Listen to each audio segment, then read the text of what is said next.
Hey, I was on a monster truck podcast. This was months ago, and they asked me to, they're like, "Hey, you can make a commercial," and I was just like, "Well, what are we going to say?" They're like, "I don't know, just type something out." Type something out. So, I should read that on here, as a commercial, just as kind of funny. Let me see if I can find what I said here. So, my advertisement is J Concepts, the leader in radio control tires, wheels. What? Is that how you started it? Yeah. Oh, go ahead. I wasn't listening. All right, ready? 1, 2, 3. J Concepts. Oh my God. I can't do this. Good. Now let's begin. All right, ready?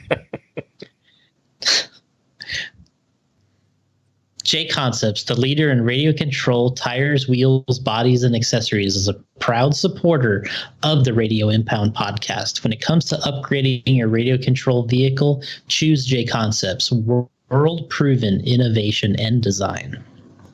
Okay. Cut. Right there.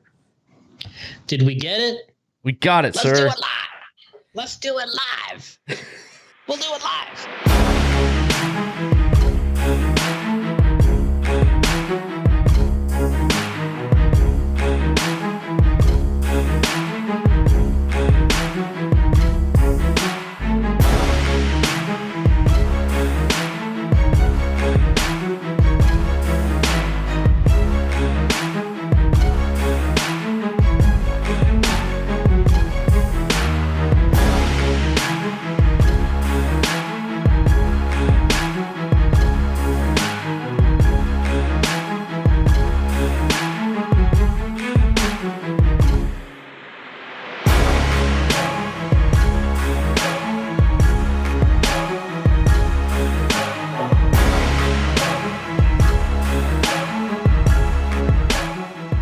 ASL, please.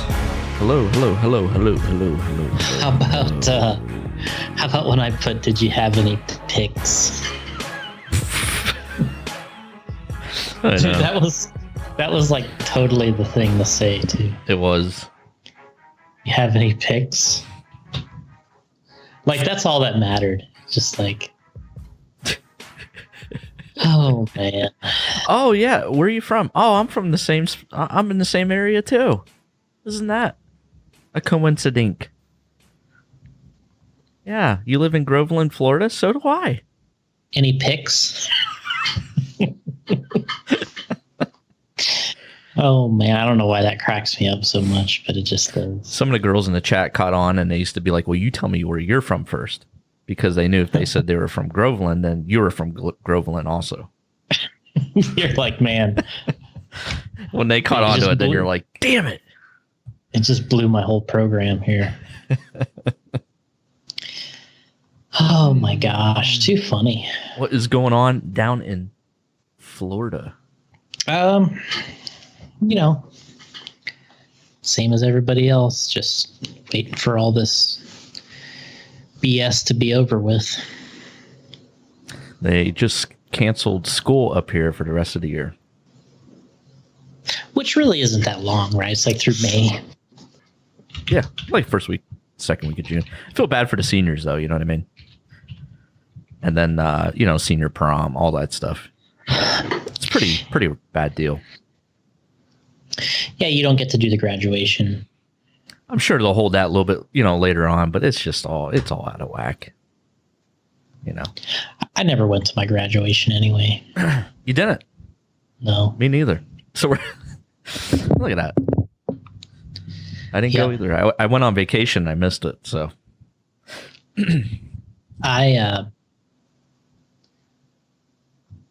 flew to California, and that's when I started stayed out there for a couple months, working with Associated and Reedy, and then going to the track and doing some practice. So, like, as soon as school was over, you already had plans to leave.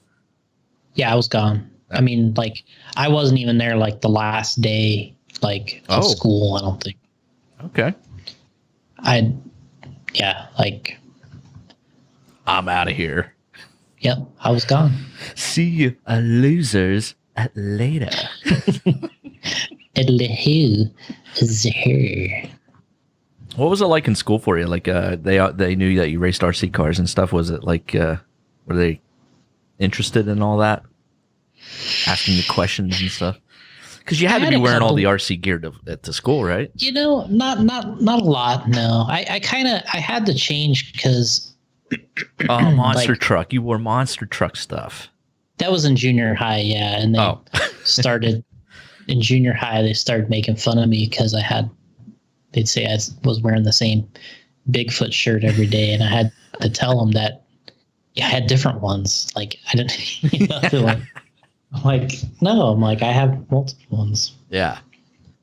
So that was junior high. What'd you do in high school? Right after that in junior high, then I had to all right, then I'm going to have to update the wardrobe. I'm going to have to pull out these Team Associated shirts. No, I didn't go down that road. I didn't wear RC racing stuff to school. Wow. But I did bring, I had some real, I had a couple loser classes that I brought my RC stuff in and just started wrenching on it in class. Really? Yeah. That's interesting. Yeah, I had the little 2-drawer Associated bag that that was out, and I brought my toolbox and some parts and my car in that thing, and so I had my backpack for my school stuff, and then I had that little bag with my RC stuff, and I remember going into class and I just opened up the bag and I just started wrenching. Now the kids had to be like, what in the hell is he doing? What is that? Yeah, people really, they weren't that into it. There was a couple people that they understood and kind of, because I was traveling then, I think in 94 is when I started traveling with Associated, and then so 95 I was a senior, I guess, in school, and so they knew I was that I would travel, and I wasn't there a lot because of racing something, but it's not like I was really looked at as being super cool or anything, but yeah, I can imagine. But there were some people that were into it. I'd build them, if they, there's a couple of people I gave cars to. Really? I'm like, hey, yeah, I'd build something, give it to them. So, yeah, it went. It was good. I wasn't interested at all in being there at school. It was a complete agony for me to go. I hated it. Wow. But you're really smart and stuff. I didn't apply at all. I just you did enough just to get by? Yeah. That's what I did. Yeah, didn't yeah, it's because I just absolutely hated being there. And you knew what you wanted to do.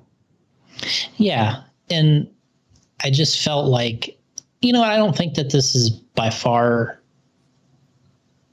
any stretch the right way to do it, but that's the way it ended up happening. And I just knew I didn't want to be there at all.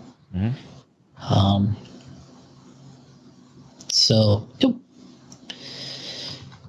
yeah, as soon as graduation, or as soon as essentially I thought that I didn't have to be there anymore and I could still graduate, I was gone.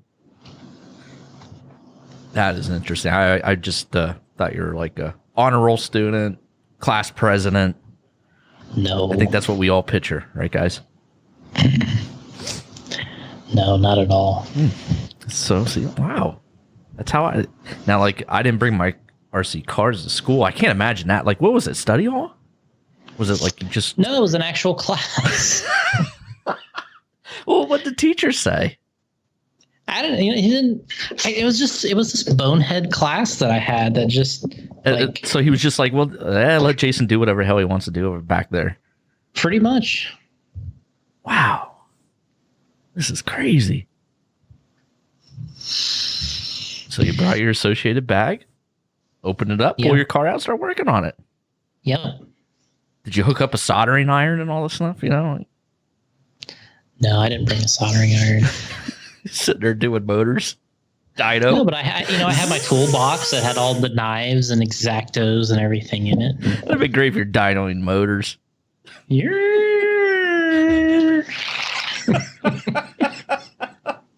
I'm dying over here. Teacher would be like trying to say something, and you're just like, ooh, the RPMs on that baby's good. A lot of torque on this one. Wow. Yeah, I never did that. I just brought my RC car actions and was always looking through those, even during like the important classes. yeah. I mean, I brought the magazines too. Yeah. And kids were interested in them. They'd be like, oh, wow, you know? Well, to me, what would happen is if I showed it to anybody, they would always point out the cars that were total basher, crappy cars. Yeah. They would always point out they're like, oh, I want this one. This is badass looking. And you're like, oh, that's a piece of junk. Yeah, you're like, you don't want that one. Yeah, that one's garbage. They're like, no way. Look at that thing. It's like, all right, whatever. So you had a race coming up maybe, and you're like, you know what? I could work on this in class too. Get it done. Get it ready. Bleeding your shocks. You do all that in there? Yeah, I think I had shocks. This is great. Bring some oil.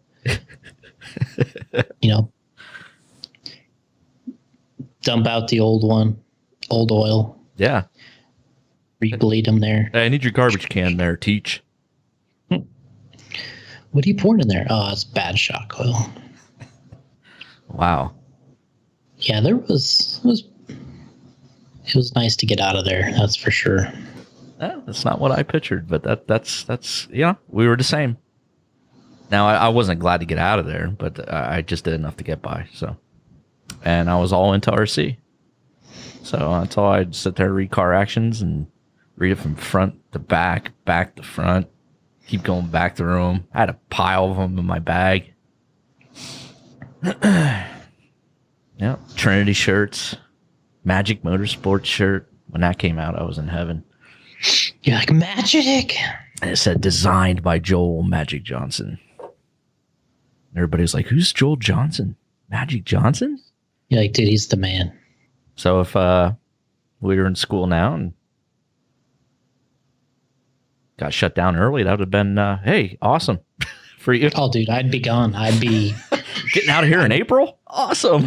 I'd be gone to California. Yeah. Back then it was a big thing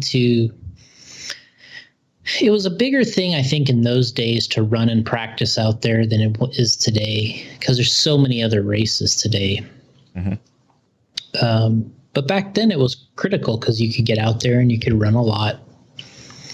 Now, if you just followed the circuit, you're going to run a lot. But back then it was interesting. It was good to do that because you could get a lot of track time. So let me just get this straight. Maybe you mentioned that. So you had everything set up to work at Associated then? Yep. Yeah. Okay.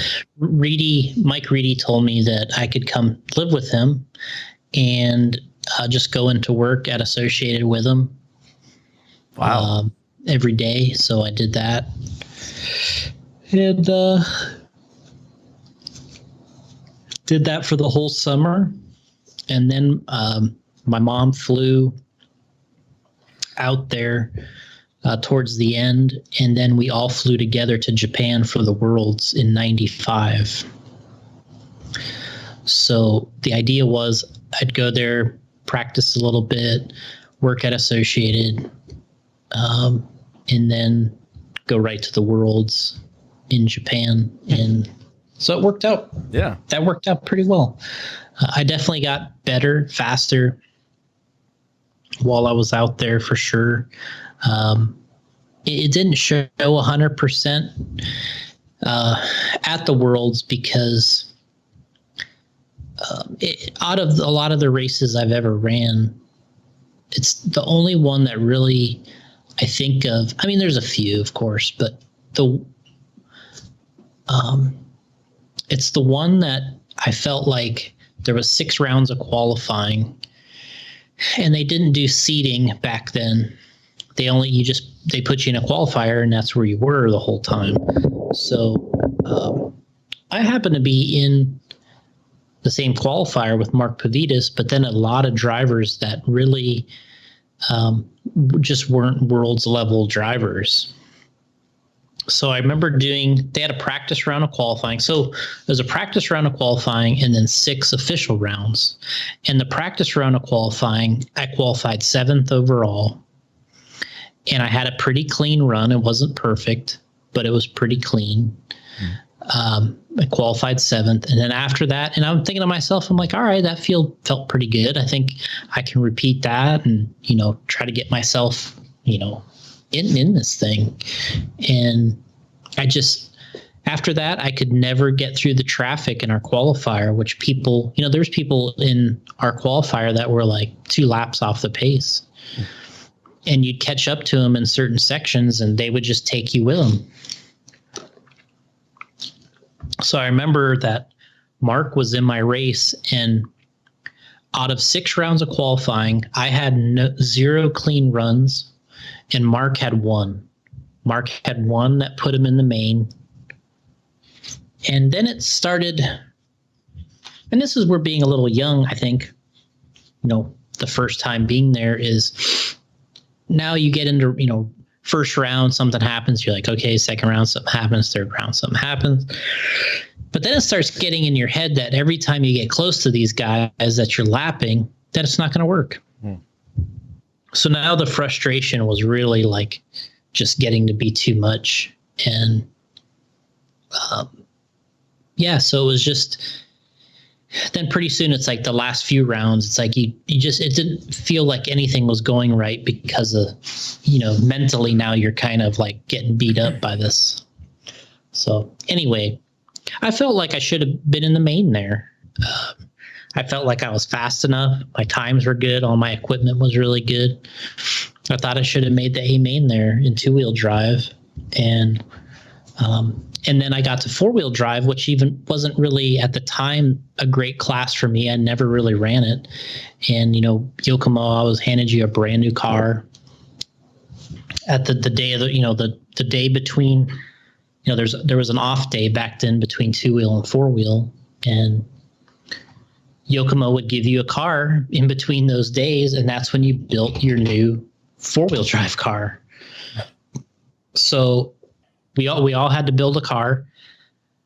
Masami and the Yokomo guys had theirs because they were already there, but we had to build ours in the day between. And then in 4-wheel drive, the races were 5 minutes, and I remember running really well in 4-wheel, and I had good qualifier this time. There wasn't really traffic, and I couldn't make 5 minutes. Like my car would slow down a lot towards the end, which was common back then. Mm-hmm. And I went to Mike Reedy before the last round of qualifying, and I was like, Mike, if you give me a better battery, I can make the main. Like, it's not like I'm not off the pace here. Like, if you give me a good battery that I can finish strong, I'll make the main. And so he did. He gave me a better battery. I finished strong, and I think I ended up qualifying 12th or something like that. And it was really close between like 10th, 11th, 12th, 13th. They're like all really close. Right. But yeah, I that wasn't the first run. I felt like I finished the entire worlds, like that.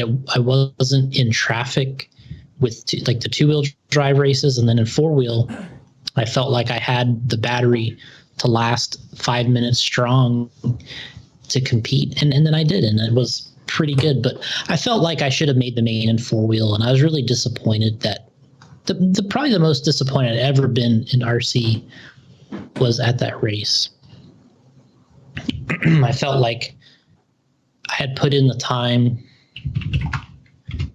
and I was quick enough, but these guys were just a joke we were racing with in our qualifier. And back then, the way the track was, you caught up to them in a jump section, they'd crash and just take you But the 2 years later, we ran the Worlds in Pomona, and then I made the main into 2-wheel drive, which is kind of what I thought I could do. And I was a little bit older, a little bit more prepared for the ups and downs, and that did make a difference. I felt like at the time I was like, now I'm kind of where I feel like I need to be, and I didn't really think too much about the Worlds before that anymore. But now when I still think about it, I'm like, I should have been in the main there. It's like I look at what they did. We debuted the B2 at that race in '95, and I was like, I should have been one of the guys in the main with the B2. But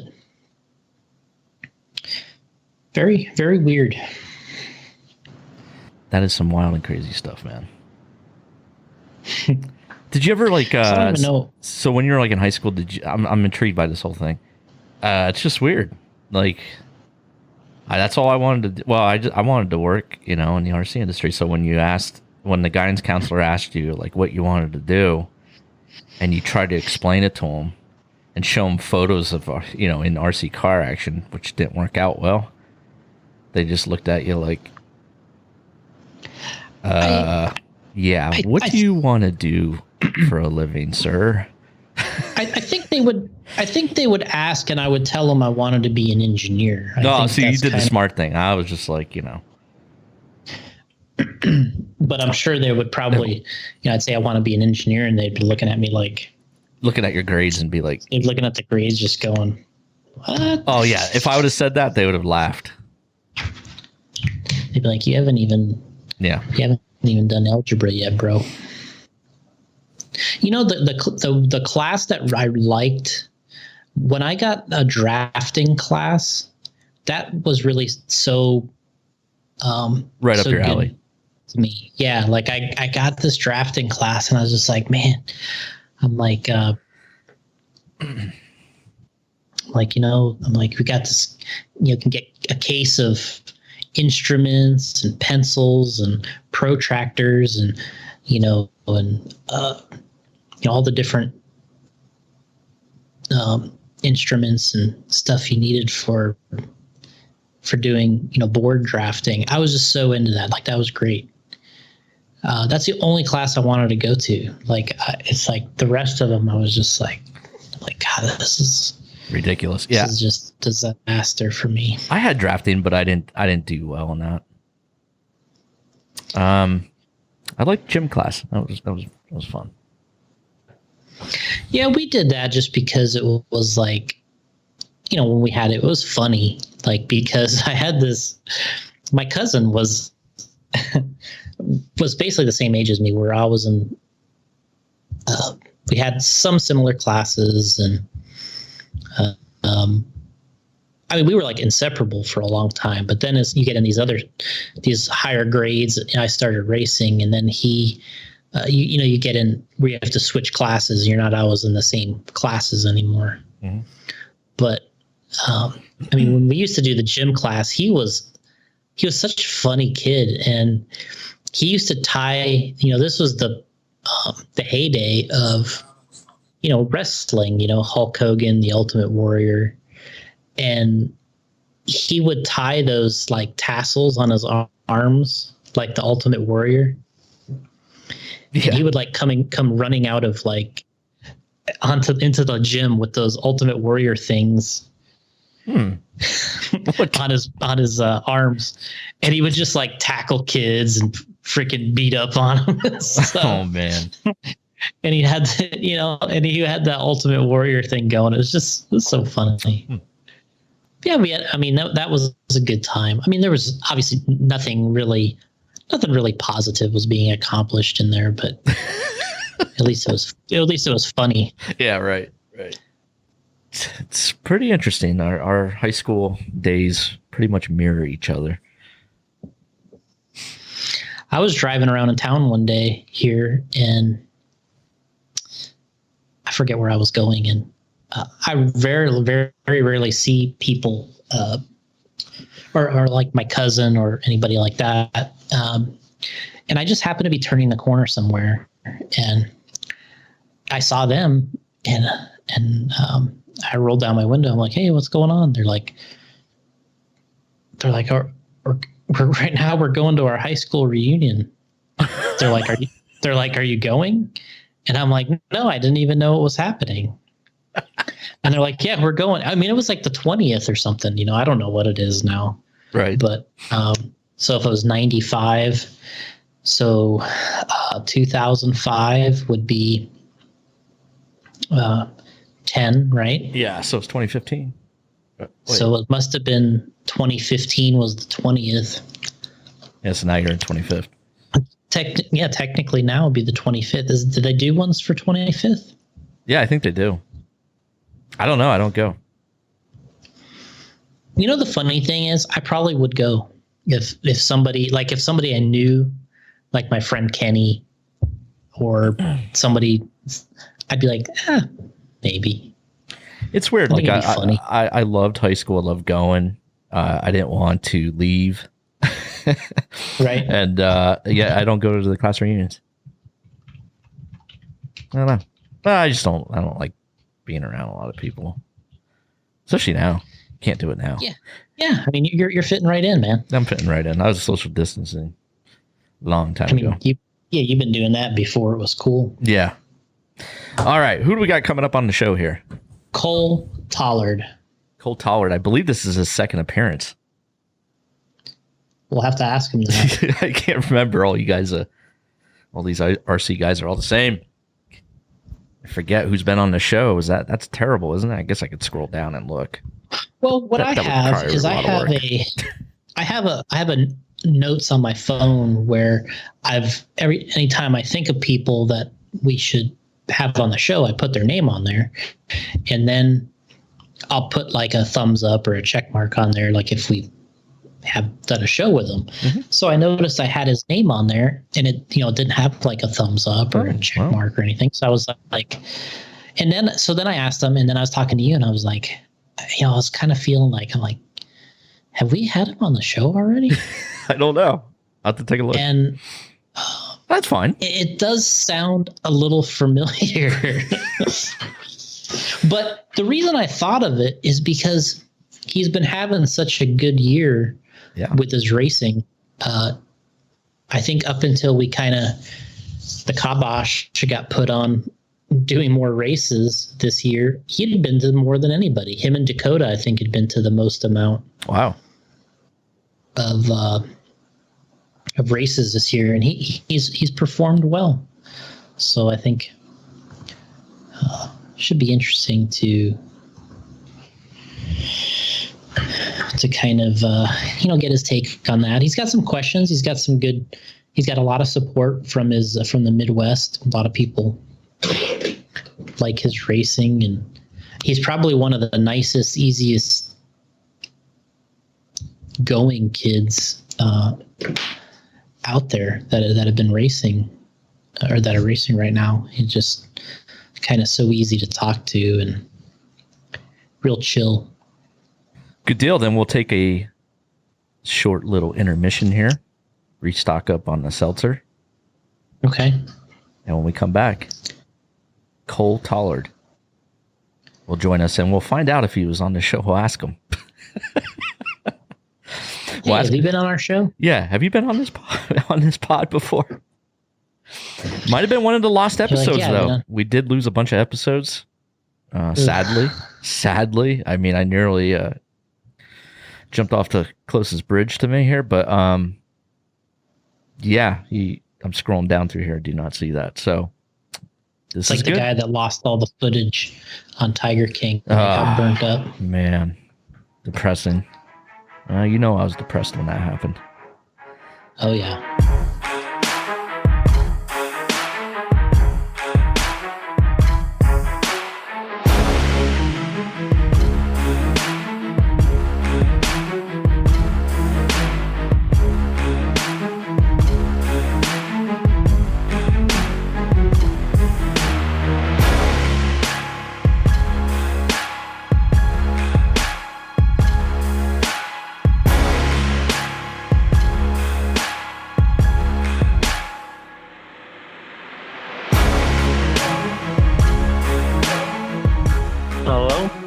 Hey, Cole, how you doing?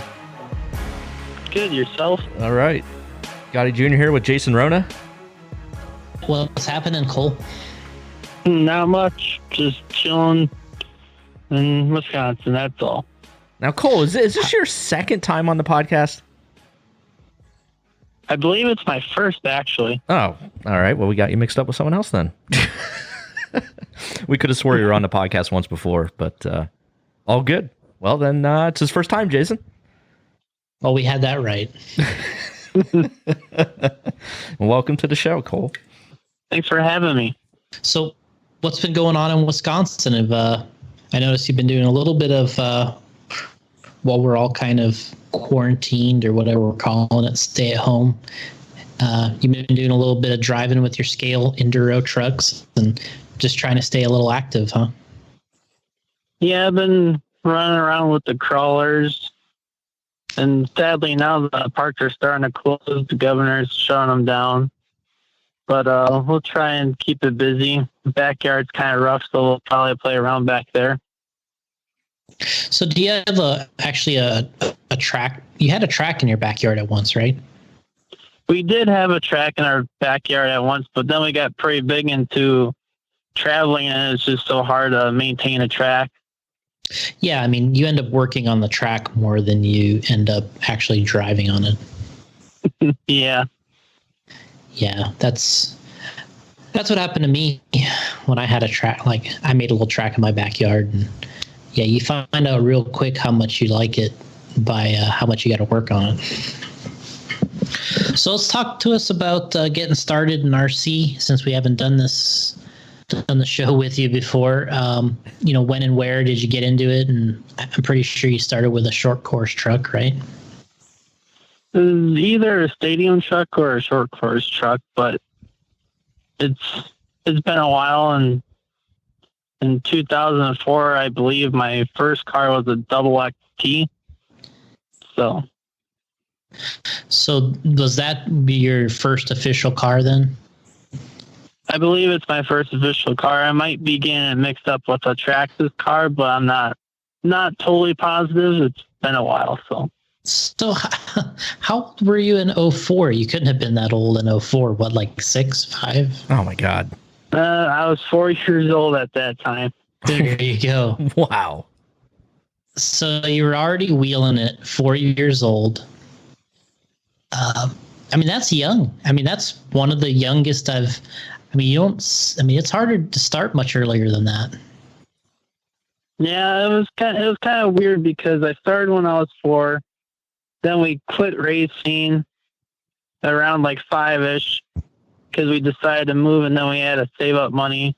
Then around like when I was 8 years old, my dad got a message from my cousin saying that he was running a oval down at our local hobby shop.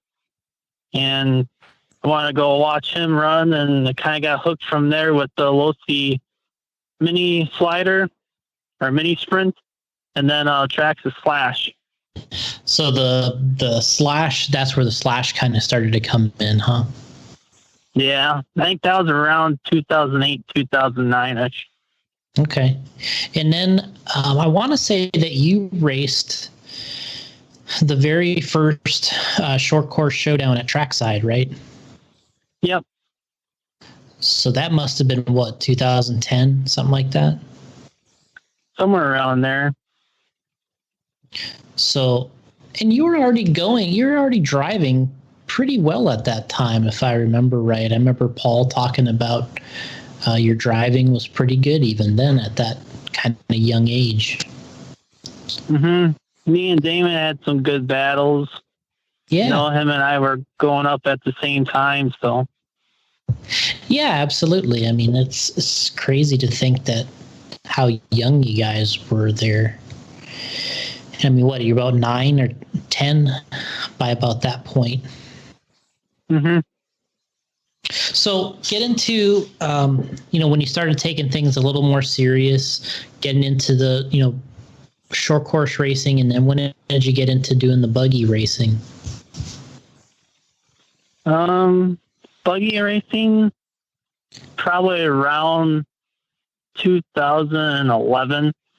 I did my first Spectrum race, now called the Team Associated race at trackside around then with the old trusty B4.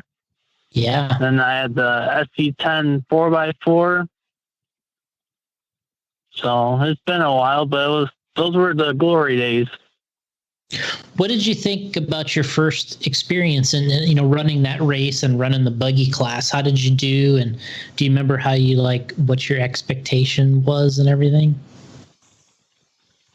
First expectations going into it was just like always have fun, but at the same time, you just wanted to do good in your mains.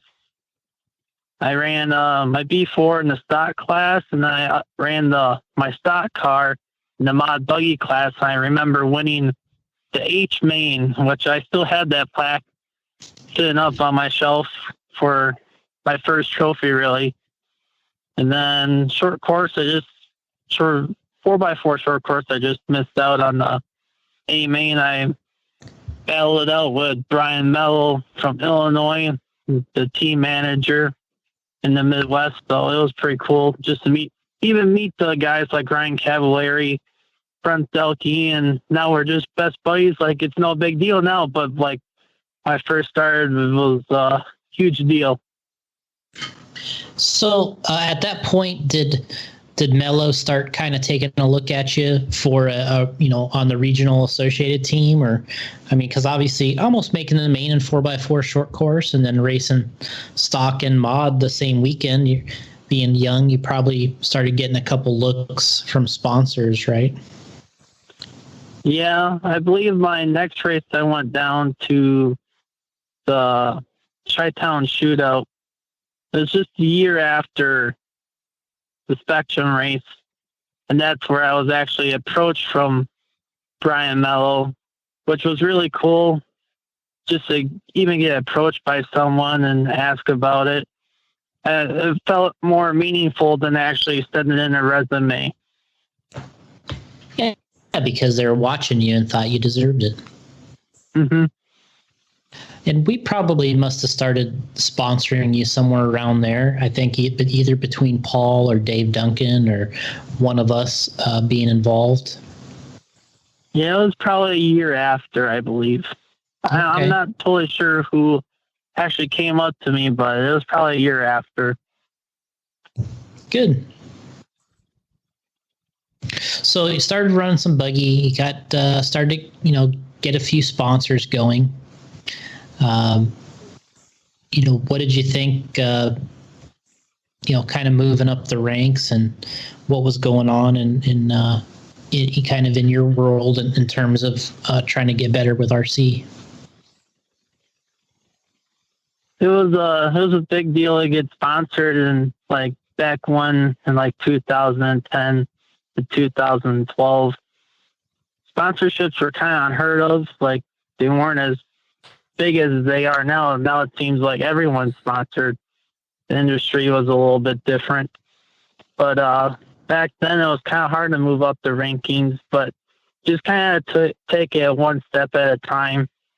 And during the Midwest was hard to get sponsored. It seemed like it was everyone in the West Coast when we were first starting off racing, but now it seems like the tables have turned. Like, now you got Tom Rinkerdink, Aiden Horn, the Fuller guys. There's just a whole bunch of them now from the Midwest that are getting sponsored and getting the funds to travel to all the big races. And now it seems like the Midwest is representing really good. But just going to bigger races has really helped me develop as a driver. Also, again, the respect from the pros. Like, at first I was kind of nervous just to race with them, but like, you almost have to earn their respect to actually just talk to them. It seems like some of them are easier to approach than others, it seemed like, but it all kind of deals with how you feel about it too.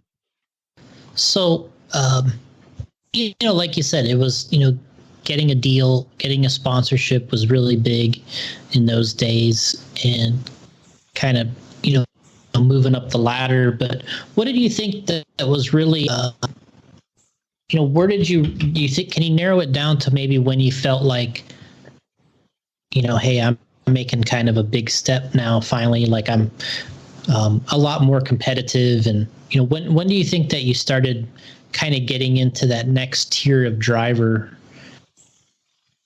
Do you know when that you think it might have was? I think it was the year that I TQ'd the Reedy race, and I believe it was just 4-wheel drive, and I qualified second 2-wheel drive. The main thing didn't go as well as I would have liked, but when I first TQ'd that race, I think that's when the table started to change, and thought that I could actually make it to the A mains at nationals or possibly world. And that summer I actually made all 3 A mains in the mod classes: mod buggy, mod 4-wheel drive buggy, and mod truck, which ever since then I've only missed 1 A main and out of the nationals that I've gone to. So I think that's when everything started changing. Took it a little bit more seriously. Like, I took it seriously back then, but now that you could feel that you can actually compete with those guys, that's when it just kind of clicked. Yeah, I mean, I think one of the things that one of the races that I never really was surprised, how well you were doing in 10 scale. I always watched your driving. I felt like you were doing really well. But one thing that I think was surprising to me, or when I thought you were achieving or overachieving, was we ran the 8 scale worlds in Vegas, and you really had a great race there, I thought. Yeah, that was a fun race. That was the first world that I actually ever went to. I usually tend to like the rougher tracks just because that's how it is in the Midwest, but that was just a really fun race. I didn't feel like I had any pressure on my shoulders, so that was probably a good thing. Usually when you get pressured into stuff, it doesn't go as well, but there just seemed like more of a learning experience, but it definitely went pretty well. Yeah, what I thought, didn't you bump to the semi? Maybe the quarter. I was okay, close to the semi.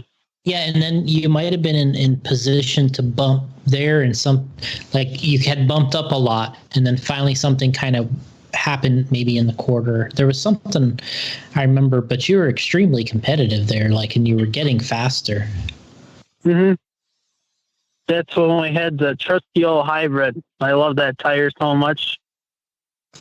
Yeah, I mean, it was really put it to good use there. And I mean, you were definitely hauling the mail on that track. And like you said, it was a rough track. It was bumpy and really challenging.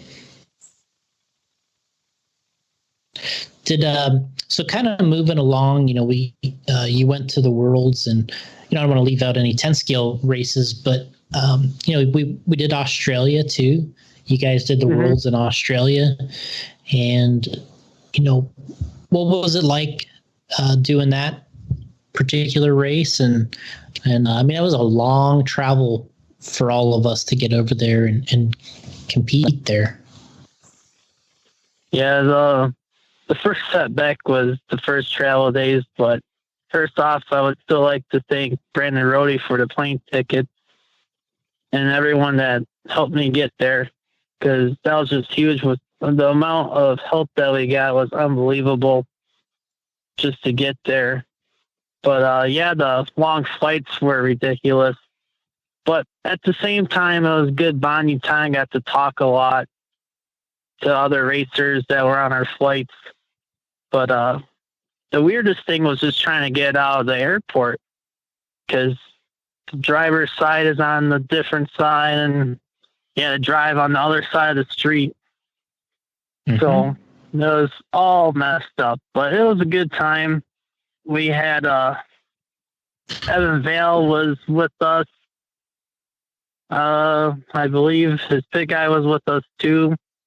It was a lot of fun hanging out with those guys. But Worlds in Australia was one to remember. I finished 17th overall, just missing the bump to the A with their first ever last chance qualifier. So that was a little bit different, but it was a good time battling in the semis, which I was happy that I finished there. Just wish would have got a little bit higher, but it is what it is. Yeah, you battled hard there and had some great races. And if I remember correctly, where you were pitting, you were also around a lot of some of the Australian associated drivers, and you probably picked up a few new buddies down there during that weekend, I'm assuming. Yeah, I have a lot of friends down there now. Wish I could see them more, but at the same time, it is what it is. Still get to message them every once in a while. That's good. So, kind of moving on a little bit to, this, this year, which I think has really been a standout year for you. Even though with those great 10 scale races, TQ and the Reedy race stuff you've done, but I mean, AAA mains at the Nationals. But then coming in this year, it seems like you've really been rolling. You ran a lot of races early. I think you got 4 or 5 races in by the end of February. It seems like you were already at like 4 or 5 races. Yeah, this year going to college, I have a little bit more free time just because I don't have classes on Friday now. But it's given me a little bit more free range of the races I want to go to. There's still some other races I want to go to, but sadly the virus had to happen. But it's been good results this year. Haven't ran really much any A scale. I would like to run more A scale, but with the snow that we had, that's all melted now. We could start running some A scale now. Just have to put the cars back together. So let's start at the beginning of the year. And what was your first race of the year? And I believe it was CRC. And I want to say that you got second and 2-wheel there, second or third. Yeah, second and 2-wheel, and then just a bad main day for 4-wheel. So talk about the 2-wheel performance. I mean, second, Dakota. I remember Dakota actually was the winner there. He had a outstanding weekend, but then, in the mains, you got rolling in the mains, and then you got, probably one of your best finishes, with everybody that was in attendance. So what was it like running those mains, and finally you're kind of battling all the hero drivers and having to take those chances of getting into a few people and holding your own, right? Yeah. Yeah, the mains went really good for 2-wheel. It was pretty cool just to race with the guys and be more competitive. I know I had the speed all weekend. I focused a lot on my tire program. Since we ran slicks, it was kind of tricky because you had to find the transition when the slick would get old and then it would get really wishy-washy. So then you had to put a new set on. So it was probably 3 or 4 runs on them. But then I had to help out the teammates that didn't have tires, so I give my old sets up to them, and they did well in their mains as well. But the mains were super close there. They didn't have any curbing on it. So if someone were to grab the pipe, you were basically trying to dodge them or you were going to hit them, which really was hard to race on. But the track was super flowing. It was really fast. But had a lot of grip. That's probably the most grip I've been on in a long time for 10 scale.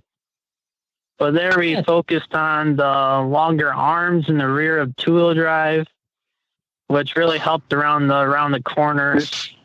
And I did a lot of testing back at trackside, really focused on that to get the car set up and it was kind of game on from there.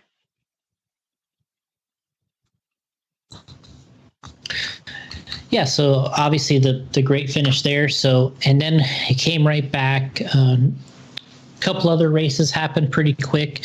Tell us about the next couple races that came up after that, because I thought you were running pretty well all the way, January and February. Mm-hmm. So the next race was Smack Track, I believe. And I finished second mod two-wheel with the chance to win, but with some unfortunate luck, had to settle it for second. But it was really close. Dakota and I had a good battle. Dre and Stalba and I had a good battle. That track is just super tough to run on, just because it's so tight, but super fun.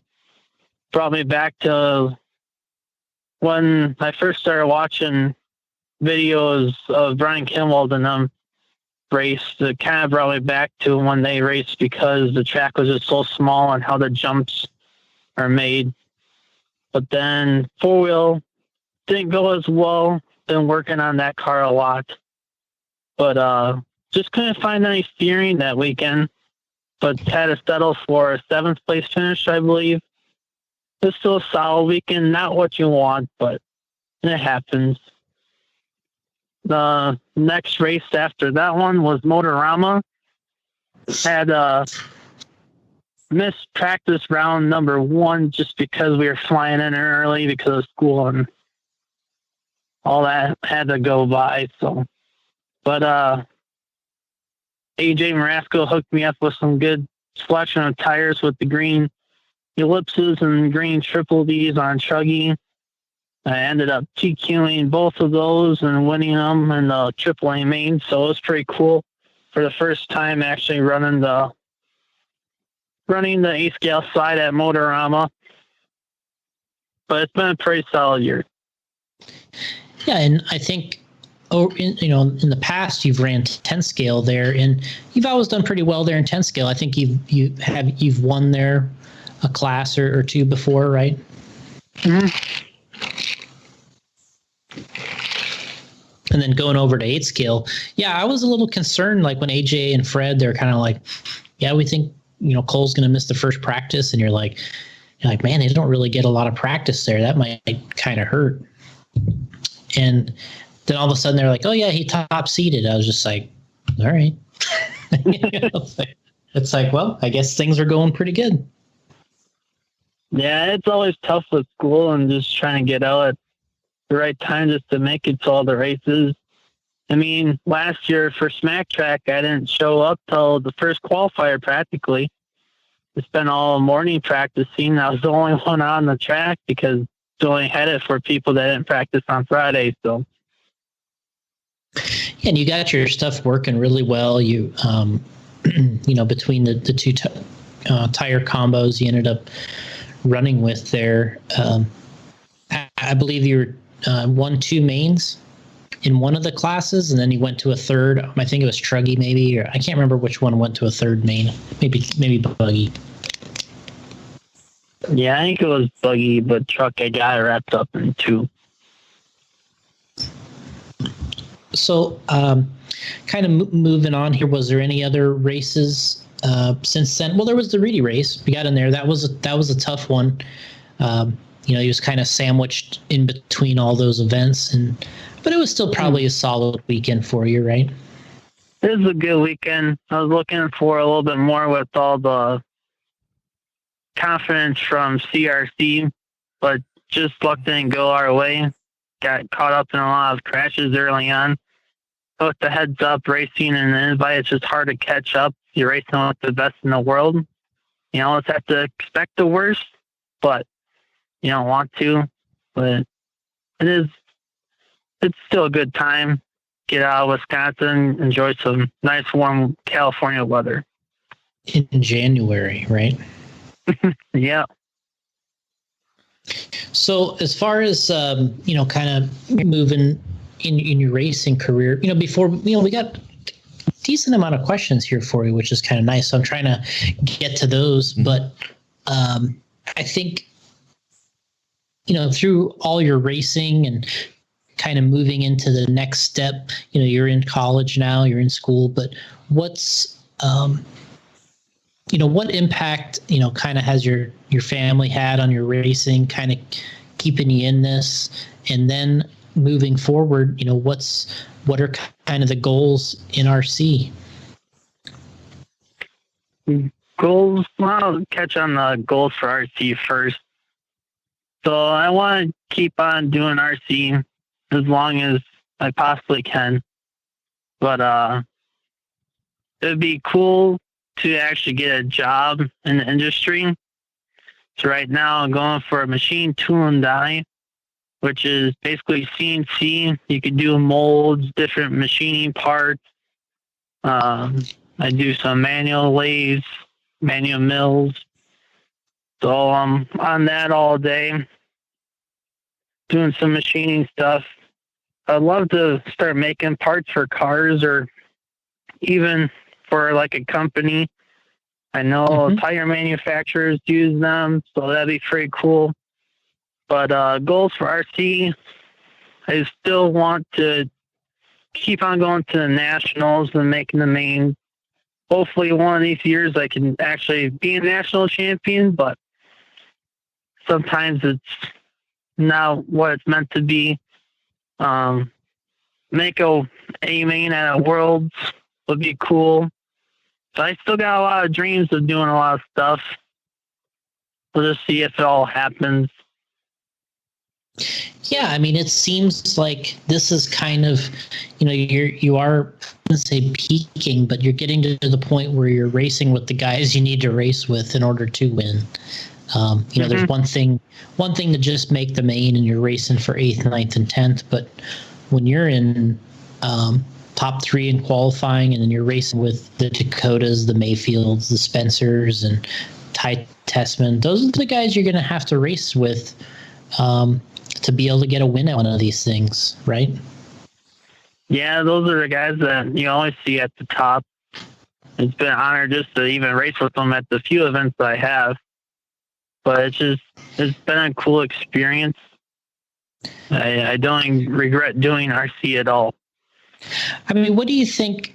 What is it about these guys? Obviously, they have a lot of experience now, too. I mean, you got a good amount, too. But why do you think these same guys, I don't know if it's dominate, but in a way they do kind of dominate. There's the same kind of group of guys that it's really hard to break into that group of guys. And do you see anything with them when you're racing and stuff that you've picked up on that you're like, man, these guys just, they got it and this is what they're doing different? Or I haven't really seen a whole lot of stuff what they do. I know they put a lot of laps in, a lot of test laps. They're just always running. There's no break. Like Spencer and Mayfield, they go to tracks together, they test together, which is good. They have some feedback between those two, but then they also get feedback from the companies that they race for. But I don't know, this is a hard one to say just because they all kind of hang out together too, which I find interesting. No, it's a hard one to say. Yeah, I mean, I got some of my own theories too, but yeah, it is difficult. And they do seem to have a little bit of a stranglehold on the top, the upper echelon. But I would say what I've noticed is there was a time where it was very easy for them to get first, second, or third. It was like a horrible weekend was like third. And this was like probably going in talking more about both Ryans and Tebow. I think there was a time period, like maybe a 5-year window where, I mean, those guys were 1, 2, 3 almost every single race. And it's funny because it's like, how can all these guys race so much together? And they still, some way or another, it always kind of shakes down where they're 1, 2, 3, just kind of like the order was changed a little bit. But, what I've noticed is they're still very successful. All of those guys, a few people have come into the mix, but it's not as easy as it used to be. Before it was almost like a bad weekend was a third, but now a bad weekend, like you said, you could slip to 7 or 8 pretty easily. Bad starting position, couple bad breaks in the main, and before that would never happen. So I think there are some young guys out there making up some ground on all these guys. They still, when they have their act together, I think they're still very good and very tough to beat. But that gap is a little narrower than it used to be, which I think, you got guys like yourself and you got other racers that they're slipping into those gaps here and there, which I think it's good. I think you guys are, and then you gain the respect of these guys on the track, which it sounds like, based off of your year so far, you've been getting some more of that respect from those guys, right? Yeah, it's been super nice, and they've been really nice to me and the other guys that have been going into those tracks, like you said. But now that I kind of brought that up, that they all hang out together, I think that 5-year period when they were all dominating, they were just feeding off of each other. They were getting faster off of each other's pace. And I think that's why they're still so dominant, just because they could compete at different levels, but yet they could follow people till they make a mistake. They know when someone's going to make a mistake. They got faster by watching others, by driving behind them. Mm-hmm. So, and then I guess part 2 there, we'll just kind of give a little, talk about your family's influence and your dad doing so many of these races with you and a lot of wrenching too. And, I notice he races and does quite well when he does his own racing. So what's it like kind of having the support of not only the family, but you have a lot of support. The Midwest, they really take ownership of you guys. And when you guys travel and do well, man, they really get behind you. Yeah, the Midwest has been really, really good to me.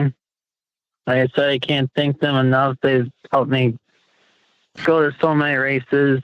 But it's cool to get support from those guys, just know that you're actually wanted at the track and not some big shot that no one wants to hang out with. I don't want anyone to be like that. But, my dad coming along to all these races has really helped. Just being a farm boy out here, I don't really have anyone to hang out with, so hang out with my dad, some friends from school, but not a whole lot. So having him there to support all the races has been good. Mom sometimes comes along, not all the time, but she likes the warmer climate stuff. I don't blame her. But, the nitro races with Dad working on the nitro engines and that, it's helped. Kept me calm when I need to drive well. So it's been a good time. My whole family's been around racing. My uncle owned at the local track in Oshkosh, Wisconsin here for big cars, for late models and that. So we did mud drags when I was younger with their own mud truck. So our whole family's been in the racing. It's been a good experience.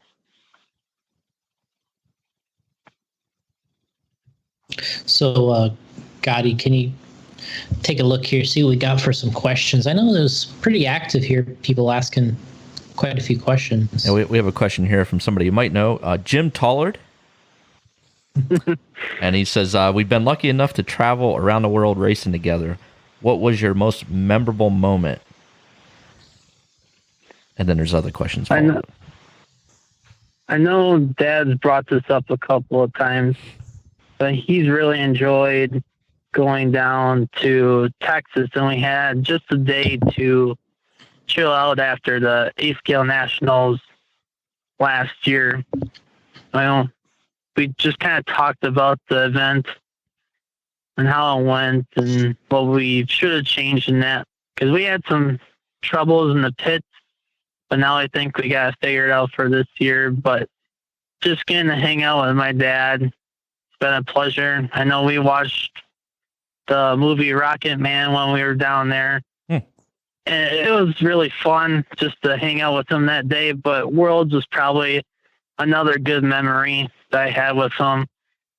Just traveling around the world. I would have never thought I would have reached that far in the RC industry. Yeah, definitely. What would you say your favorite race is? My favorite race would probably be Motorama. Yeah. Just because it's not just because of the race itself, is the car show is going on. You got crawlers going around. It's just so much more to do. Arena cross, just not one thing to go for. You have multiple things. Right. And you have a lot of people watching your race too, coming through. Yeah, which helps the industry out too. Yeah. Get people into the hobby. No. Pops says here, what is your bucket race you'd like to go to that you haven't yet? I would like to go to a 110 scale Worlds electric, just because I haven't gone to one yet. Qualify and be in it, not just go, right? Mm-hmm. And what is your plans for the future? You have to answer this carefully because Pops is listening. I would like to keep on racing, but at the same time have a job in industry. That's kind of why that is why I'm going to school. Hopefully I could get a job in industry, but at the same time, if it doesn't happen in industry, it's going to be fun just doing actual work. I know that sounds kind of goofy, but at the same time, I really enjoy what I do at school. Mm-hmm. Even at the same time, I like going to the track and hanging out with basically my second family. I think that leads into our next question. This is from Top Fan, Jason, Top Fan on Radio Impound Podcast page. Will Britton. He's the top fan. He's earned a wheelie. he's earned the badge, and he is proud of it. Anyway, Will Britton says, what have you been learning in trade school, and what projects are you working on? So I've been working on manual lathe, like speeds and feeds. Been making some crate handles, some vice stops. And there's a lot more stuff, but I just can't remember the name of it. But manual mills, now me on the CNC machines with the Haas, the Mazaks. So a lot more stuff to go on. I still got another year to go. Then I'll be on the CNC stuff. But the virus has sadly made this process a little bit longer. Yeah. Next question here is from Jason Chenard. Now, I hope I got that name right, because Jason called me out. I pronounced his name wrong on the last episode, I believe. Totally butchered it. And he messaged me and said, look, man, what's the deal here? This is how you say it. You know, I'm like, gee, man, sorry. Anyway, so let's see if I got this right, because he spelled it out. Jason Chenard. So if I'm saying that wrong, I'm sure he'll message me and throw it down on me here. Anyway, with most of the tracks closed down to the virus, have you and your dad thought about building no prep drag cars?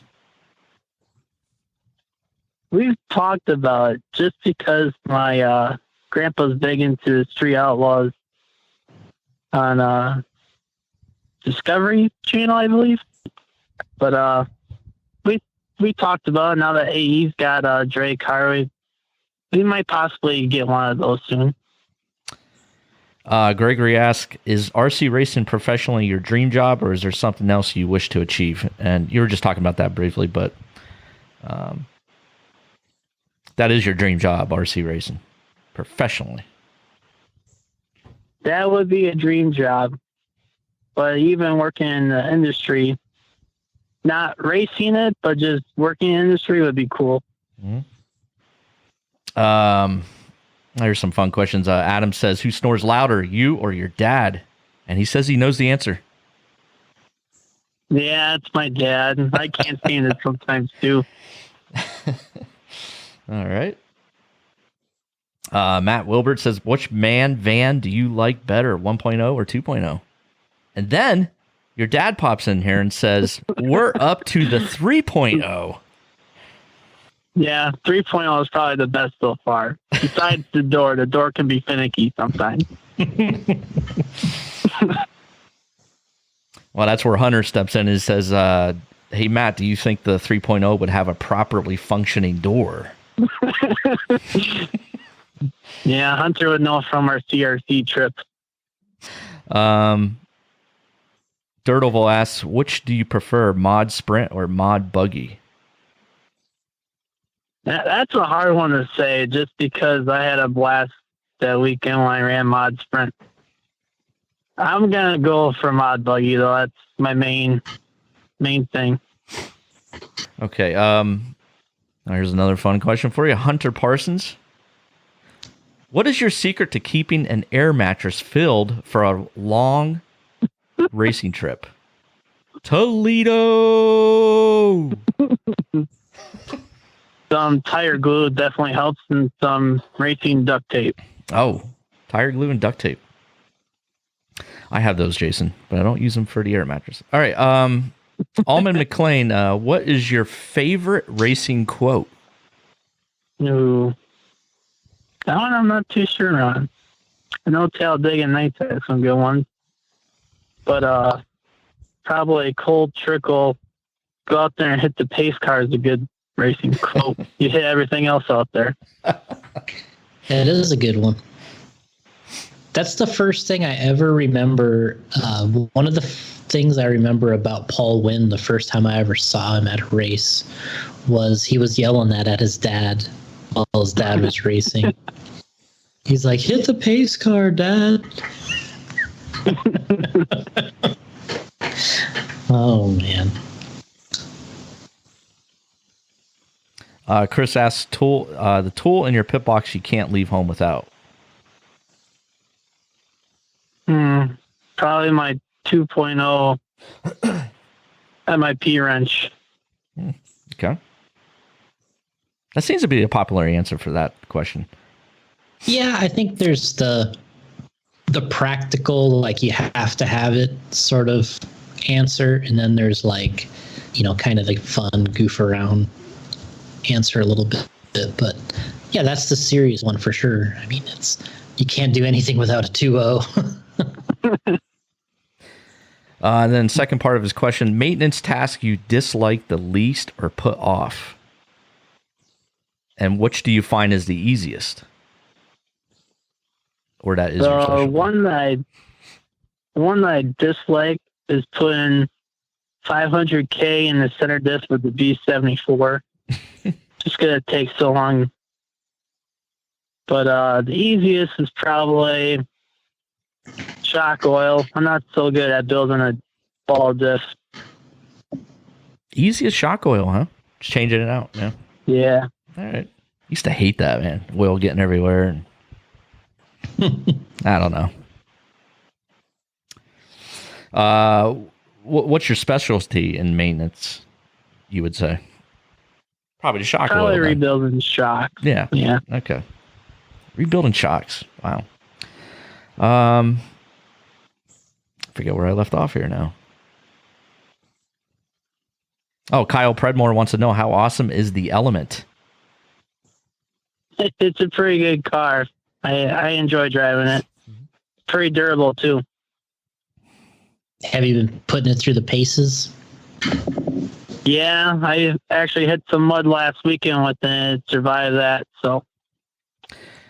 Second part of his question. Also, when do you guys think Roar will offer a 10th scale carpet off-road nationals in addition to dirt similar to... Oh, wait a minute. Okay, so the first part. Do you guys think Roar will offer 10 scale carpet off-road nats? Jason? I don't know if they will or not, just because there's just so many races. Yeah, I totally think that's. You don't think they'll do it? What's one more added to this whole bunch? What I think is probably more reasonable is just having one of the nationals would be on carpet. You know, like it's to me, it's just another surface we race on, and That's true. you know, you just know ahead of time that, oh, hey, this Nats is going to be on carpet, or you know, so you prep for a carpet race. And I mean, to me, it's just like another surface. I don't think you need two nationals. I don't really think it. To me, it doesn't make any sense, but that's just me. So 1 year dirt, next year carpet. Ironically, we have two series for dirt, and you know, we have a dirt series and we have a carpet series, but we do that more for locations, you know, to get more locations in on the events and the action. But for Roar, I think it'd be pretty easy to just say, hey, this year's going to be on carpet, or you know, something like that. All right, last fun one here. Matt Miller wants to know strawberry milk or chocolate milk. Laughing out loud. Chocolate milk. Chocolate milk for the win. Yep.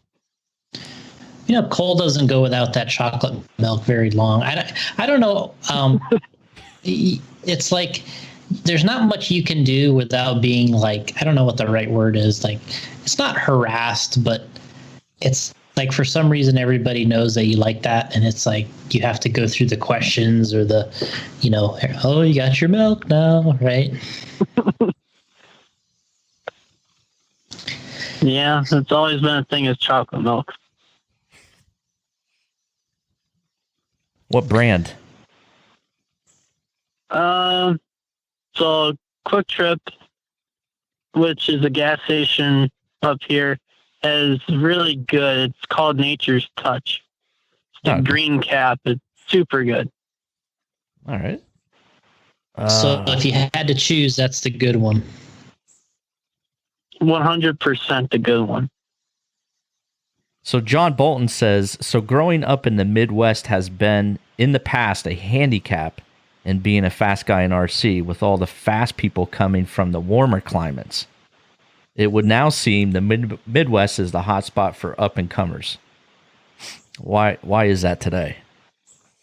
I just feel like there's a lot more Midwest support. A lot more people are traveling. I'm not too sure why the West Coast there isn't any new drivers coming up. I mean, there's a couple, but not like what there was a couple years ago. I know Jason and I talked about that a little bit earlier, but it's kind of a hard topic to even talk about, I guess. I just think that nobody on the West Coast wants it right now. There's no new people getting into it that have the desire and the what it takes to get to that next level. I mean, we have people out there that they're kind of that are the promising drivers that are getting better. They're running stock in 17.5 and stuff. So I think right now there's a little shift to the guys in the Midwest. It seems to be these guys are grouping together. They're practicing together, like Cole talked about, and getting better together. And it's starting to become starting to show. And Jason, you mentioned you shared the post that you were going to have Cole on the show, and you mentioned that CFT is in the virtual house. And Mike Gilson wants to know what CFT means. I don't know if I should say it. You can say it. It's okay. I think we know what it means, right? And then I'll just assume. And then Greg Degani says, Who's going to be on the podcast? Yeah. Cole Tollard? Who? A little disrespect there. Greg's always disrespecting everybody. All right. I'm not exactly sure who he thinks is good, to be honest with you. I think that I think if you told him, hey, I think Masami Hirosaka is a great driver, he'd probably be like, who? Like, how did he ever do an 8 scale? I'm sure he's kind of the guy that he's old school, not as old school as me, I guess, but he's a little bit after that and just kind of seems to think that if you can't race with the Europeans in 8 scale for 60 minutes, then you're not a good driver. That's his that's his standpoint, which, like the other day he was saying, I was just talking about this with Spencer, was they were trying to make fun of him, or Dagani was trying to make fun of Spencer because he tries to race 8 scale. And I'm like, he is a 2-time Roar national champion, and he's got a second and third to go along with his 2. And then Greg's just like, that still wasn't enough for him. I'm just like, dude, it's like, you don't know you're not giving anybody any credit. Hey, Greg's he's showing lack of respect for anyone. Everybody. Yeah, he's confident in himself. Yeah. Got to respect that. Yeah. Pretty sure if he raced Cole in 8 scale, Cole would lap him about 3 times. Ouch. Oh. Damn. I don't think he realizes how much work was put into everything to even win a national title. Oh, man, this is turning into Bash Greg. Greg, the role reversed on us here, Greg. That's right. Oh, my God. Hey, if he's going to bash on everybody, right? Man, poor guy's not here to defend himself. Yeah, he's a mess.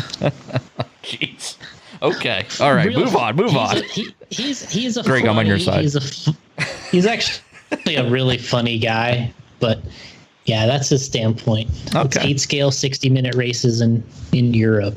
That's his respect. All right. Well, thanks for the question, Greg. You know what my respect is? For the guys that can run all the different cars at a high level. That's where my respect is. Joel Magic Johnson. Yeah. Guys like Cole, you can race your 8 scale, you can race your 10 scale. Tell me what race, I'll go there, prep, do well. Those are the guys that, to me, upper echelon drivers. Now, Cole, you said you started when you were 4 years old. Who actually, like, how did you get into, like, who got you involved in RC? Like, who showed you an RC car and you fell in love with it? My dad was really big into it when he was younger. Oh, okay. He had local sponsorships from hobby shops, and he traveled around Wisconsin, not so much what we do now. But it was always his dream to go around racing. So I just kind of followed his footsteps, and we started really young. Then I had that break, and then we went back at it, and we are here now. So yeah, that's awesome. Man, I thought I was young when I started. 4 years old is amazingly young. I know Dakota started early. I think he was like 5 when we talked to him, 5 or 6. Mayfield was 6 when he started. What really kind of strikes me a little bit is, Mayfield's son is about 1 year old or a little older. I can't remember right now, but it's like going out judging by that, it might not be that long before he's trying to drive. Jesus. I mean, if you go by Cole, he's only, less than 3 years away from trying to do some running. Man, 4 years old. I can't wait. I don't even know if I was would I be walking by 4? Yeah, I guess I would be walking by 4. Jeez. Wow. Okay. I mean, obviously you didn't know what you were doing, though. I mean, you had the car at 4. You probably just bashing it into the wall, or I mean, you weren't racing. No, I raced. I got my first one when I was 4. All right. Well, it's great having you on the show, Cole. Anyway. Wow. That is crazy. That's crazy. Or does any video of you out there? Like, did your dad film it? Sadly, we don't. Yeah, well, then it didn't happen. It didn't happen. Maybe he just told me I won, and I believed it all these years. Hey, I was running around a little RC car in my kitchen, but I wasn't 4 years old. Jeez. All right, I'm impressed by that. Anyway, what else you got, Jason? yeah, I just want to thank Cole for the support. Him and his dad are always super professional at the races, and obviously really doing a good job for everybody. We appreciate him coming on the show and just representing, the best he can all the time. It's always fun to check in with you guys. Yeah, thank you, Jason, for all the support that you've given me throughout the years, getting me to the races. Gotti for having me on. It's been a pleasure. It's been a lot of fun hanging out with you guys. Yeah, no. And real quickly, just give us a rundown of your sponsors and anybody you'd like to thank specifically, and then we'll call it good. First and foremost, I'd like to thank my family. Mom and dad has been a big support. Grandma, grandpa, Team Associated, J Concepts, Reedy, VP Power Master, 920, Gravity RC. No, there's a lot more. Just trying to figure out Curious Designs, DRC. If I had my shirt here, I would just read off of that, but I don't. Backside Hobbies. And everyone else that I probably forgot. I know Zach Roach had to have been big helps at the local hobby store. Just setups. Jamie at Trackside. The list keeps on going on and on. But I appreciate everyone. One thing I was going to ask you quickly was, you said you've been doing a little bit of practice painting, RC painting, and tell us, man, what's it like to do some painting? I mean, airbrushing, I guess. Painting isn't too bad. My first two buys turned out all right. Sadly, my painter, he was in school, so he actually had time to paint all my buys, but now he's a full-time police officer. So he's been really busy. So I decided to try and start painting my own bodies. They might not turn out the best like he had them, but we're getting there slowly but surely. The key is to always back your colors first, and I found that out pretty quick. So did you cut your design, and then you started your paint? Are you using tape or liquid mask? I'm using liquid mask. Okay. And so then you drew your design on the outside, then you made your cuts. Mm-hmm. You finding anything that's more important over others? What's the key? Well, the key is to just take your time and not rush things. Always make sure everything is dry, first of all. The first big key I would say for first-time painters is have enough liquid mask on the body before you cut it out. Mm-hmm. Easier to cut then. At least do 5 or 6 layers. I know that's a lot from the experienced painters say 3 to 4, but I would say 5 to 6 to start off with. Then after that, always make sure you draw pretty well on the outside, just so you know where to go for your knife. Always lay down your darkest color first too. Mm-hmm. And then if you always have a neon color, go down first. Always back it before you do your other neon color. That's all I really got so far. Okay. Good tips. And that's all I got for right now. We'll find out this weekend. I'll do a couple more, I think. So are you kind of enjoying this right now? Yeah, in high school, I used to be pretty arts and crafts, or into arts and crafts a lot. So I kind of thought I would give it a shot and see how it go. And right now I'm enjoying it. I know when times get busy, when racing picks up again, I don't know if I'll be enjoying it as much just because it takes a lot of time, but we'll see. I give a lot of credit to all the painters out there because it does take a lot of time. There's a lot of effort that goes into painting. I don't think people realize it. I didn't realize it until I started painting mine. So Then you're just like, wow.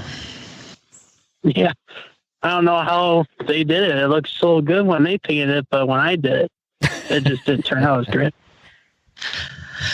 I did okay with some of the paint work that I tried. I could do the line paint jobs. And I used to, we used tape back. I used tape back then, and I mean, I painted my very first bodies that I raced with, and but because I was used to doing a little bit of painting, but then I got an airbrush, and I just, God, when you said the patience part of it, that is everything. Yeah. At the shop here, we got Fred and Paul who paint well. They're both good painters, good detailers, that's probably the number one thing that they have is a lot of patience. Yeah, I have zero. I could never do it. Oh man, I was bad at that, man. I was bad. Like, even today, like, it's like it's hard for me to paint a one color body. Like, I'm wanting to rush that thing. And, it's like, all right, I'm like, it's just one color. Like, it's just one color.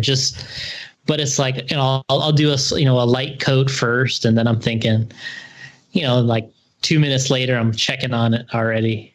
Yeah, because you got to wait till it totally dries, right? It's like, let's throw another coat on it, And then screw it up.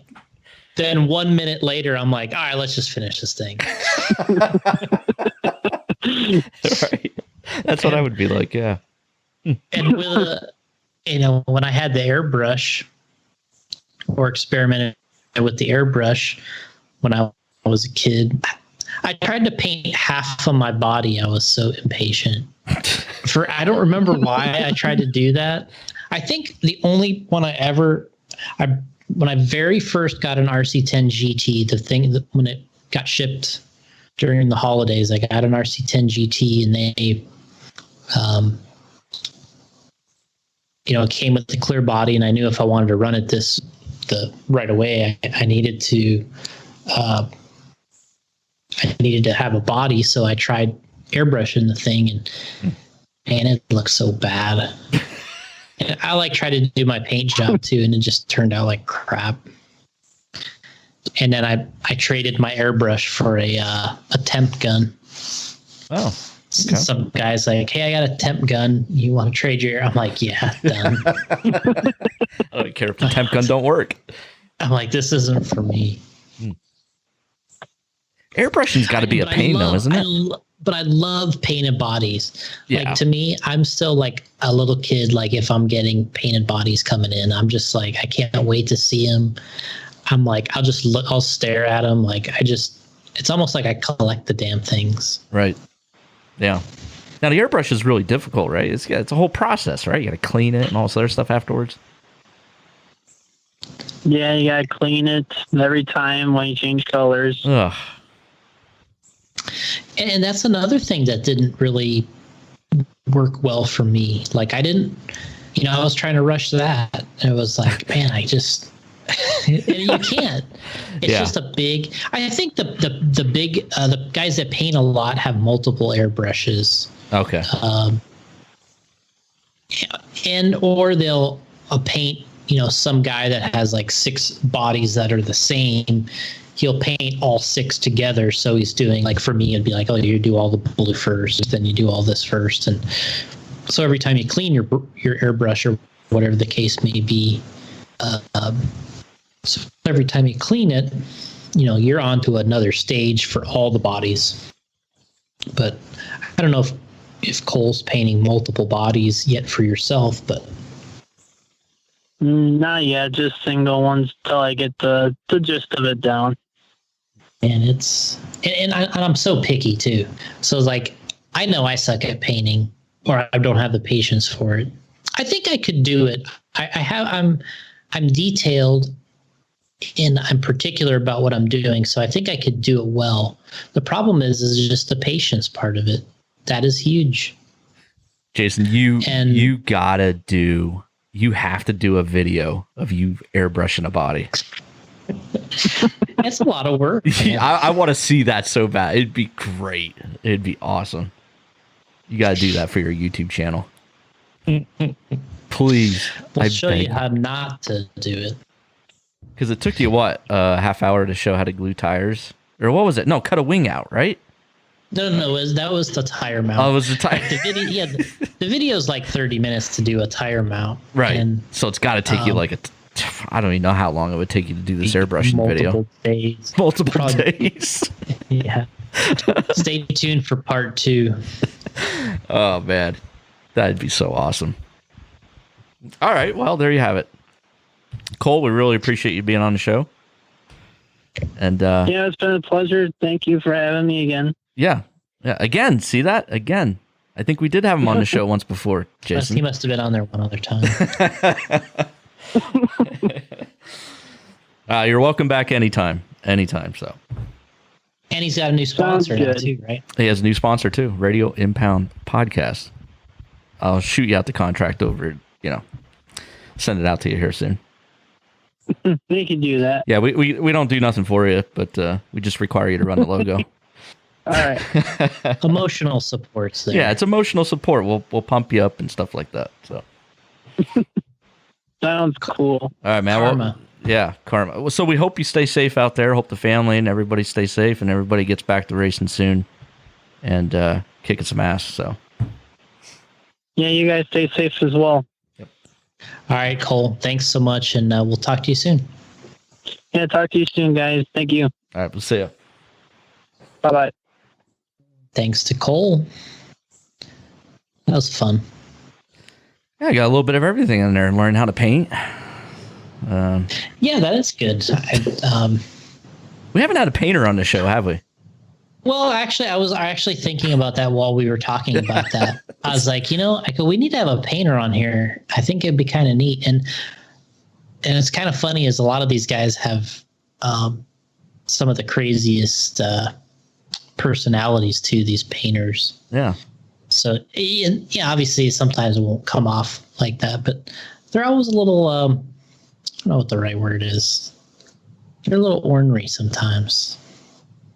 Okay. Well, that was good. What was that, episode 208? 208. And in case you forgot what you're listening to, this was the Radio Impound Podcast. What was the recording date on that? Oh, yes. April 9th, 2020.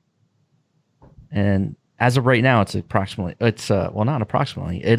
7:32 p.m. Eastern Standard Time. Let's see how fast I can get this uploaded. The clock is ticking. It is already. Just turn that hourglass over. Yeah. All right. You guys know the drill. Go over to jconcepts.net. Show them some love. Everything's still, everything's going well down there. Everything's operating. You haven't been shut down. Well, yeah, we got a stay-at-home order here in Florida. Okay. So we got guys working from home and doing as much as we can, but it's going okay. Yeah. All right, everybody's safe. You guys were talking about how you have to do your own airbrushing. Now, Cole had to do his own airbrushing and stuff because his painter is a full-time cop now. Well, anyway. Here we have the stay-at-home order also, and non-essential businesses are not supposed to be open. And one of those non-essential businesses is a barbershop. Mm-hmm. So I may need, the rumor is this may go a lot longer than April 30th. I may need to try and cut my own hair. I think a lot of people are in that. They're in that situation. I think they are. I have to go, buy. I don't have much hair up there, but I mean, I need to go get a shaver, and I'm gonna need to try and tempt this. This might be the time where you just go with the slick look. The slick look, just slick back there, like Pat Riley. No, cut it all off like bald head. Oh, I thought maybe throw some goop up there and just slick it back like Riley. Just do a Riley slick. Yeah. Well, I mean, I'm almost there anyway. I guess it wouldn't hurt to just, take the razor to it. But yeah, just go straight to that. Right. Go to that look. Mm-hmm. All right, guys. I hope everybody stays safe out there. Hope you enjoyed the episode with Cole Tollard. It was a good one. Got a lot of good questions in for him. And everybody stay safe, and we'll catch you on the next one. See you guys.